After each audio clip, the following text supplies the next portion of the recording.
Olá, galerinha do mal! Aqui é Cacaijo. O meu anti-herói favorito, o Punisher, é um dos personagens mais controversos da Marvel. Um homem que perdeu tudo para o crime e decidiu revidar de forma direta, sem piedade e sem burocracia. Para alguns, ele não passa de um vigilante brutal que ultrapassa todos os limites da lei. Para outros, ele é a encarnação da justiça quando o Estado se mostra incapaz de proteger os inocentes. Mas a verdadeira polêmica não está no personagem em si, e sim no que ele representa. Será que a punição severa e o medo da lei realmente reduzem a criminalidade? Será que a força direta contra o mal é de fato mais eficaz do que desculpas sociais e discursos relativistas? Chamar um criminoso de vítima da sociedade não é apenas um erro intelectual, é uma verdadeira ofensa. Uma ofensa contra milhões de pessoas que, mesmo sem recursos, escolhem viver com dignidade. Pessoas que acordam às 4 ou 5 da manhã, muitas vezes ainda de madrugada, para pegar transporte lotado, enfrentar jornadas exaustivas e ainda assim manter sua integridade moral. Reduzir o criminoso a um coitadinho sem escolha é cuspir no rosto do trabalhador honesto e negar o esforço silencioso de quem, apesar de todas as dificuldades, não rouba, não mata e não destrói. A verdade é simples. Pobreza não gera crime. O que gera crime é a escolha pela maldade. O bandido não é um injustiçado. Ele é um agente do mal. E como ensinava Santo Agostinho, o mal não é uma condição inevitável, mas uma decisão interior, nascida da desordem do coração humano. E ao justificar o criminoso com explicações sociais, o que se faz é retirar dele a responsabilidade moral. E sem responsabilidade não existe justiça. Roger Scruton alertava que essa inversão de valores destrói o elo comunitário. Quando o criminoso é visto como vítima, a comunidade inteira passa a carregar a culpa, enquanto o verdadeiro culpado é absolvido. Essa mentalidade é perversa, porque ataca justamente a base da ordem. Ela transforma a justiça em caricatura, onde quem sofre o crime deve calar e quem pratica o mal deve ser compreendido. Nenhuma sociedade pode sobreviver a esse tipo de distorção. Dizer que o bandido não teve escolha é negar o livre-arbítrio humano e, ao mesmo tempo, desprezar os milhões que escolheram o caminho correto apesar da situação. Não importa o quão difícil seja a vida, nada justifica destruir a vida do outro. Nada justifica roubo, relação sem consentimento ou assassinato. O crime não é fruto da necessidade, mas da maldade. A ideia de que o crime nasce automaticamente da miséria é uma das maiores falácias do pensamento moderno. Se fosse verdade, os mais pobres seriam os maiores criminosos. Mas é exatamente o contrário. O trabalhador, mesmo diante da carência e das dificuldades, muitas vezes demonstra uma honestidade e uma retidão muito maiores do que aqueles que vivem em conforto. O que separa o trabalhador honesto do criminoso não é a condição social, é a escolha moral. O criminoso não é uma marionete controlada por fatores sociais. Ele é alguém que deliberadamente prefere o caminho da violência, da dominação e da destruição. Ele busca poder fácil, prazer imediato ou a sensação de estar acima dos outros. Esse impulso nasce do coração humano corrompido, não da escassez de dinheiro no bolso. Quando a sociedade compra a narrativa de que um criminoso age apenas porque foi empurrado pela realidade, ela não apenas absolve a maldade, como também desrespeita aqueles que sofrem com a mesma realidade e não se corrompem. Joseph de Maistre lembrava que o homem é sempre responsável por suas ações e que a punição é necessária justamente para recordar essas responsabilidades. A criminalidade, portanto, não é consequência inevitável da pobreza, mas da ausência de freios morais e da certeza de impunidade. A origem do crime está na livre escolha do mal e na convicção de que nada acontecerá em troca. Onde não há punição, a maldade floresce. Onde há relativismo moral, o criminoso se sente autorizado. Onde o Estado se cala, o bandido ganha voz. Não é a sociedade que produz o crime, é a fraqueza moral do homem e a covardia das instituições que se recusam a puni-lo.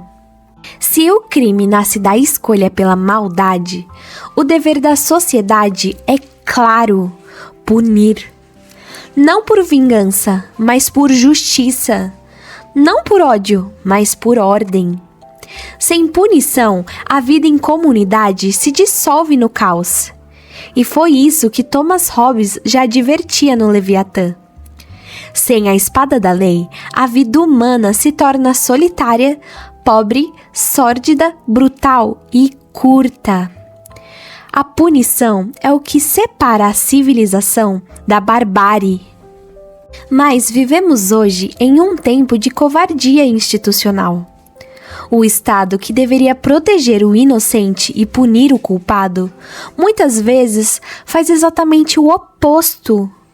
Juízes soltam criminosos por falta de provas, ainda que todos saibam quem é o culpado. Leis frágeis transformam assassinos em beneficiários de progressão de pena, como se o arrependimento fosse automático. E enquanto isso, a vítima é esquecida, reduzida a um número, um dano colateral. Carl Schmitt afirmava que toda ordem política se funda na distinção entre amigo e inimigo. O criminoso é inimigo da sociedade, porque ataca seus membros mais frágeis e rompe a confiança que sustenta a vida em comum. Se não há punição clara e firme, o inimigo passa a acreditar que pode agir sem consequências. E o resultado é simples: mais crimes, mais medo e mais destruição. Quando o Estado se recusa a cumprir o seu dever, a justiça informal emerge como símbolo. É nesse vazio que figuras como Punisher encontram força. Não como modelo a ser copiado, mas como imagem do que a sociedade pede desesperadamente: a certeza que o mal não passará impune. O Punisher é brutal porque a realidade que o gerou é brutal.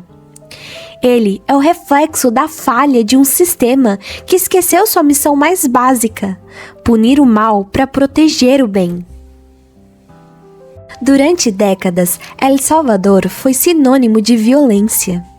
As marras, gangues armadas, dominavam bairros inteiros, impunham toque de recolher e cobravam impostos da própria população que mal tinha como sobreviver. O país era literalmente o mais violento do mundo. O cidadão comum vivia como prisioneiro do medo, sem confiar nem no Estado, nem na polícia e nem na lei. Então, o governo decidiu romper com esse ciclo. Sem pedir licença ao politicamente correto, sem se curvar a ONGs ou a organismos internacionais, adotou uma política de punição implacável. Construiu a maior prisão das Américas e encheu suas celas com os criminosos que até então se sentiam donos do país. Mais de 70 mil membros de gangues foram presos em pouco tempo. O Estado finalmente exerceu seu poder de proteger os inocentes e punir os culpados. O resultado foi imediato. A taxa de homicídios despencou. Bairros que antes eram dominados por gangues voltaram a ser lugares de convivência normal. O cidadão comum, antes aterrorizado, pôde retomar sua vida com dignidade. Não foi discurso, não foi programa social, não foi educação a longo prazo. Foi punição rápida, direta e eficaz. Esse exemplo prova o que filósofos conservadores sempre disseram. A criminalidade não se combate com sentimentalismo, mas com autoridade. E quando o castigo é certo e inescapável, o criminoso pensa 2 vezes antes de agir. O medo da lei contém a maldade, e onde a punição é falha, o crime se multiplica. El Salvador mostrou ao mundo que a sociedade não é refém da criminalidade por destino, mas por covardia política. Quando a autoridade age com firmeza, o mal recua. E quando o Estado assume seu dever de punir, o cidadão comum pode, enfim, respirar em paz. A punição não é apenas um instrumento jurídico. Ela é, acima de tudo, um ato moral e comunitário. Punir não significa satisfazer um desejo de vingança, mas reafirmar que existe uma fronteira clara entre o bem e o mal. Uma sociedade que não pune seus criminosos destrói a si mesma, porque comunica a todos que o mal pode ser praticado sem consequência. E nesse ponto, o castigo não é apenas uma opção, mas uma obrigação de justiça. Cícero, em Roma, já dizia que as leis foram inventadas para proteger os inocentes e punir os culpados. O castigo é, portanto, o que mantém a ordem viva. Ele não existe por sadismo, mas por necessidade de preservar o pacto social. Quando a comunidade tolera o criminoso, ela abandona o justo e o inocente à própria sorte. E quando pune, ela envia uma mensagem clara, que o mal não será aceito e a vida em comum será protegida. Edmund Burke advertia que a civilização se sustenta em princípios fixos e permanentes, e que abrir concessões ao mal significa corroer lentamente esses fundamentos. O mesmo vale para a criminalidade.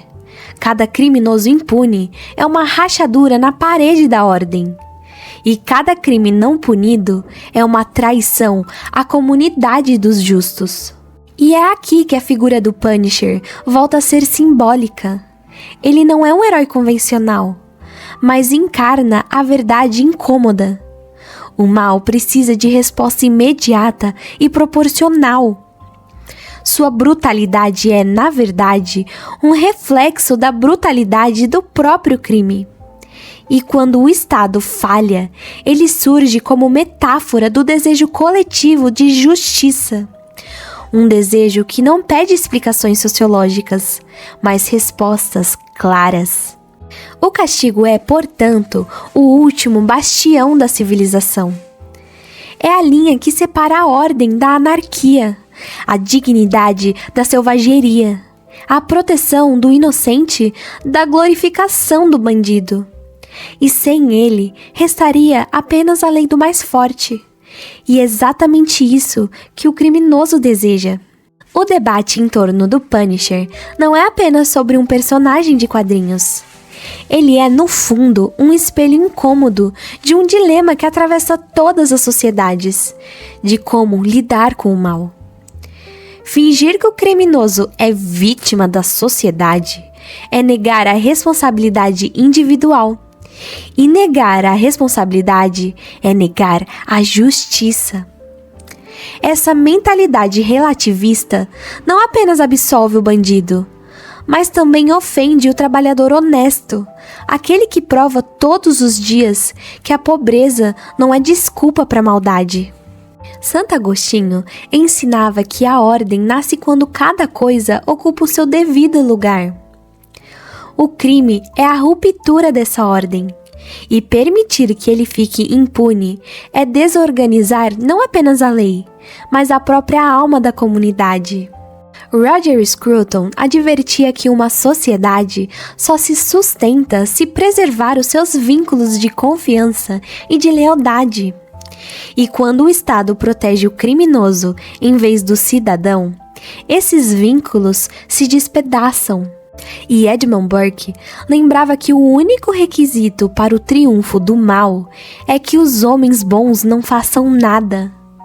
A omissão, portanto, é cumplicidade. O exemplo de El Salvador mostra na prática o que a filosofia já dizia há séculos. O castigo eficaz contém a maldade e devolve dignidade ao inocente. Punição não é crueldade, é proteção. Não é bárbare, é civilização. O Punisher, em sua violência simbólica, apenas revela aquilo que todo povo sabe em seu íntimo. O mal precisa ser enfrentado com firmeza, porque se não houver punição, não há justiça. No fim, a questão não é se o Punisher está certo ou errado, mas se nós, enquanto sociedade, temos coragem de reconhecer a verdade. E sem punição não existe ordem. Sem ordem não existe justiça. E sem justiça não existe civilização.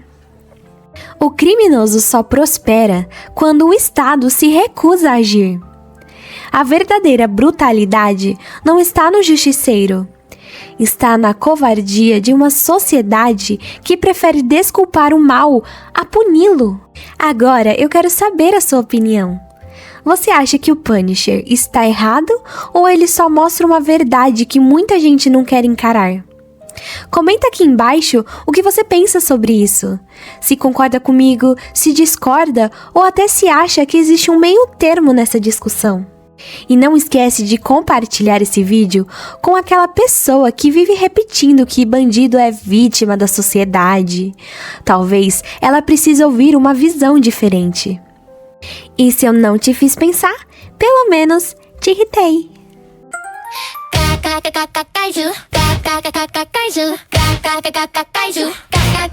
Kaiju.